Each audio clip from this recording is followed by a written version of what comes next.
हरे कृष्ण दोस्तों, मैं हूं अनुज शर्मा। एक गांव में एक चित्रकार रहता था। अद्भुत चित्र बनाता था। ऐसे चित्र बनाता था मानो बोलने लगे, जीवंत हो जाए।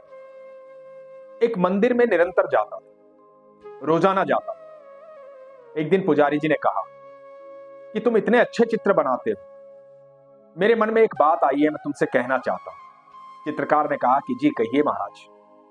तो पुजारी जी ने कहा कि मैं चाहता हूं कि तुम बाल रूप का भगवान श्री कृष्ण का एक चित्र बनाओ, जब वो कंस का वध कर रहे। कंस और कृष्ण का एक चित्र बनाओ, एक अद्भुत चित्र। चित्रकार ने कहा कि ठीक है, मैं जरूर बनाऊं, लेकिन उसके लिए मुझे कोई बालक ढूंढना पड़ेगा जो मेरी कल्पना में भगवान श्री कृष्ण जैसा लगता हो, जिसे मैं सामने बिठा करके भगवान श्री कृष्ण का चित्र बनाऊं। उसके बाद एक कंस चाहिए, एक ऐसा व्यक्ति जो कंस जैसा लगता हो, ताकि मैं उसे सामने बिठाऊं, कंस के वस्त्र पहनाऊं और कंस का चित्र बनाऊं। तो पुजारी जी ने कहा कि यह तो आसानी से हो जाए। पहले भगवान श्री कृष्ण के लिए उस बाल रूप को तलाश कर एक बच्चे को ढूंढा गया। एक सुंदर सा बच्चा मिला, घुंघराले बालों, मोटी मोटी आंखों वाला, एकदम हूबहू ऐसा लग रहा था जैसे भगवान श्री कृष्ण। बच्चे को नीले रंग में रंगा गया, मोर पंख बांधा गया, पीतांबर पहनाया गया, चित्रकार के सामने बिठाया गया और चित्रकार ने उसका चित्र बनाया, भगवान श्री कृष्ण का चित्र बनाया। और ऐसा चित्र जो लगता था कि अभी बोल पड़े, एकदम जीवंत चित्र। अब तलाश शुरू हुई कंस के चित्र के लिए।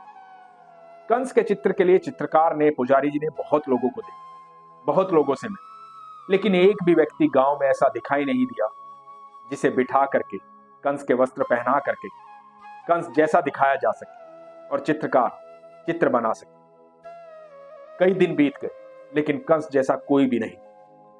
जब कंस जैसा कोई भी नहीं मिला तो वो चित्र अधूरा रह गया। तलाश जारी थी। इस बीच में चित्रकार का बुलावा आ गया। उसके गांव से बहुत दूर उसे जाना पड़ा, नौकरी के लिए, काम के लिए। जब वो वहां चला गया तो चित्र यहां अधूरा रह गया। अब धीरे धीरे उस चित्रकार की उस शहर में बड़ी प्रशंसा होने लगी। वो बहुत प्रसिद्ध हो गया, उसके चित्रों की चर्चा चलने लगी। दूर दूर से उसकी चित्रकारी को देखने लोग आते थे। उसकी बड़ी प्रशंसा होती थी, अखबारों में छपता था। यहां गांव में लोग पढ़ते थे कि हमारे गांव का चित्रकार इतना बड़ा चित्रकार बन गया। उसकी पेंटिंग्स, उसकी चित्रकारी बहुत महंगी बिकती है, बहुत बड़ा नाम हो गया है। लेकिन इधर पुजारी जी ये सोचते थे कि एक चित्र उसका अधूरा बचा हुआ है। उसमें कृष्ण है लेकिन कंस नहीं। जैसा चित्र मैं चाहता था वैसा बना नहीं। वो अधूरा चित्र मंदिर के स्टोर रूम में रखा हुआ। पुजारी जी सोचते थे कभी तो ऐसा दिन आएगा जब वो चित्रकार गांव वापस आए और इस चित्र को पूरा करेगा। दिन बीते, साल बीते, करीबन करीबन 20 साल बीते। 20 साल के बाद वो चित्रकार अपने गांव वापस आए। गांव वालों ने भव्य स्वागत किया। उसकी निरंतर आदत थी मंदिर जाने की। अगले दिन सुबह वो मंदिर गया। पुजारी जी बूढ़े हो चुके थे। पुजारी जी के पास गया, पुजारी जी को बोला कि आपको याद है पुजारी जी, मैं मंदिर आता था, चित्रकारी करता था। पुजारी जी उसे देखकर बड़े खुश हुए। पुजारी जी बोले, मैंने सुना है तुम्हारा बड़ा नाम हो गया है, बड़े चित्रकार हो गए। तुम्हें याद है तुमने एक चित्र बनाया था जो आज तक अधूरा है, भगवान श्री कृष्ण का चित्र। उसमें कंस नहीं बन पाए, आज तक कंस बना नहीं, वो चित्र अधूरा है। मैं चाहता हूं कि तुम उसे पूरा कर दो।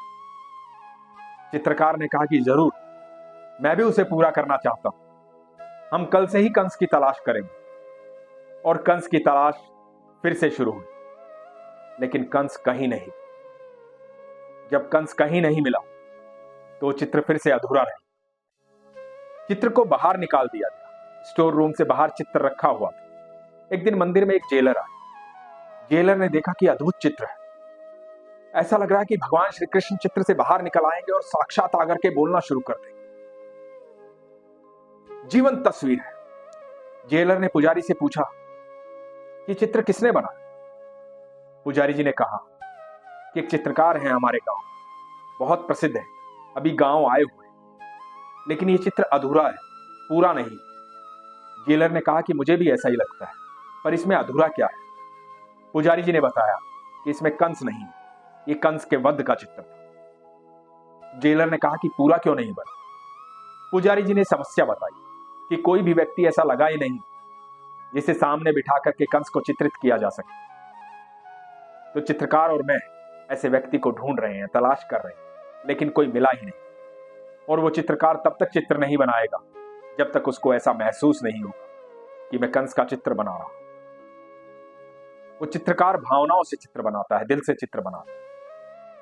जेलर ने कहा कि मैं उस चित्रकार से मिलना चाहता हूं। जेलर चित्रकार से मिला, चित्रकार से कहा कि मैं एक जेलर हूं, मेरे यहां जेल में बहुत सारे कैदी, तुम मेरे साथ चलो, हो सकता है कि तुम्हें कोई कंस मिल जाए, हो सकता है कि तुम्हें कोई ऐसा व्यक्ति मिल जाए, ऐसा कैदी मिल जाए जिसे तुम कंस बना सको, मेरे साथ चल।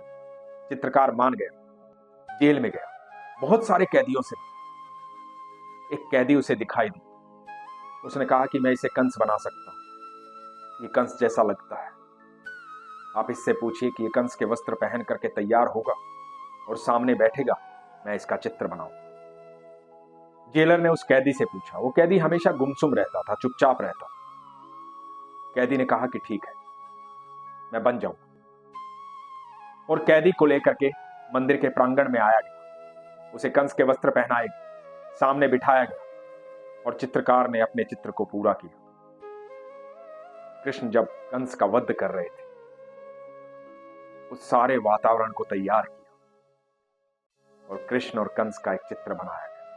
एक ऐसा चित्र जो देखने में लग रहा था कि अभी जीवंत हो उठे, जैसे दृश्य सामने चल रहा है। सब गांव वाले, जेलर, सब लोग तालियां बजा रहे, प्रसन्न थे, खुश थे। अद्भुत चित्र था। सालों बाद चित्र पूरा हुआ। कैदी को चित्र दिखाया। कैदी ने जैसे ही चित्र को देखा, कैदी फूट फूट कर रोने लगा। बहुत रोया, बहुत रोया। पहले लोगों को लगा कि चित्र को देख करके भावुक हो गया, लेकिन वो रोने से बंद नहीं हुआ तो लोगों ने पूछना शुरू किया। चित्रकार ने पूछा कि क्या बात हो, क्यों परेशान हो, इतना क्यों रो रहे, इतना सुंदर चित्र तो बनाया है, तुम इतना क्यों रो रहे? तो कैदी ने कहा कि मैं इसलिए रो रहा हूं कि इस चित्र में कृष्ण भी मैं ही हूं और कंस भी मैं ही हूं। जब मैं छोटा था तो मुझे कृष्ण के लिए चुना गया, मुझे आपने कृष्ण बनाया था और उस दिन आपको मेरे भीतर कृष्ण दिखाई दे रहे थे। अब आपने मुझे कंस के लिए चुना क्योंकि अब आपको मेरे भीतर कंस दिखाई देते। मेरे कर्मों ने मुझे कहां से कहां पहुंचा दिया। ईश्वर ने तो मुझे कृष्ण बनाकर ही भेजा था, लेकिन मेरे कर्मों ने मुझे कंस बना। दोस्तों, किसी मां के पेट से कोई अपराधी पैदा नहीं होता, कोई राक्षस पैदा नहीं होता है, कोई कंस पैदा नहीं होता है, कोई रावण पैदा नहीं। मां के गर्भ में जो पल रहा होता है वो साक्षात भगवान श्री कृष्ण होते, विष्णु होते। जब वो इस धरती पर आ जाते हैं तो उनके संस्कार, उनके कर्म ये तय करते हैं कि जीवन में वो क्या बने। लोग उनके पास आना चाहेंगे, लोग उनसे भागना चाहेंगे, लोग उनसे दूरी बनाएंगे या लोग उनके साथ बैठना चाहेंगे। हम सब जीव जब जन्म लेते हैं तो विष्णु रूप में जन्म लेते हैं। यही कारण होता है कि आप किसी भी बच्चे को गोदी में उठाना चाहते हैं, उसे प्यार करना चाहते हैं, उसके साथ खेलना चाहते हैं। लेकिन जैसे जैसे बच्चा बड़ा होता है, अपने कर्म करना शुरू करता है, अपनी ऊर्जा को एक दिशा देता है, उसकी दी गई दिशा ये निर्णय करवाती है कि आप उसके पास जाएंगे या नहीं जाएंगे, आप उससे बात करेंगे या नहीं करेंगे, कि आप उससे दूरी बनाएंगे या सबको ये बताएंगे कि वो मेरा मित्र है, वो मेरा बेटा है, वो मेरा भाई है। तो हमेशा अपने कर्मों को, अपनी इस दी गई ऊर्जा को सही दिशा दें, क्योंकि ईश्वर आपको अपने जैसा बनाकर भेजते हैं, आपसे बेहद प्रेम करते हैं, आपके अंदर वो अद्भुत ऊर्जा देते हैं जिससे आप ये हर समय निर्णय ले सकें कि आपको अपना मार्ग कैसा तैयार करना। हमेशा याद रखें, आप जब भी भटके, अपनी राह भूल जाए, गलत दिशा में चलने लगे, तो एकदम शांत हो जाए, आंखें बंद करें, एकांत में बैठे और याद करें उस दिन को जब आपने इस धरती पर जन्म लिया। सब आपके साथ खेलना चाहते थे, आपको गोदी उठाना चाहते थे, आपसे प्रेम करना चाहते थे। आपको ईश्वर ने अद्भुत ऊर्जा दी थी। उस ऊर्जा को फिर से याद करें, अपने ईश्वर को याद करें और अपनी सारी परेशानी को अपने ईश्वर से कहें, अपनी सारी बातें उसके सामने रखें। आप यकीन मानें, वो आपका हाथ पकड़ के आपको सही रास्ते पर ले जाएंगे और आपको कभी डरने नहीं देंगे, घबराने नहीं देंगे। इसलिए कभी डरिए मत, घबराइए मत, हमेशा विश्वास रखिए। इसलिए हमेशा कहता हूं, अपने विश्वास को मजबूत रखिए, अपना ख्याल रखिए। हरे कृष्ण।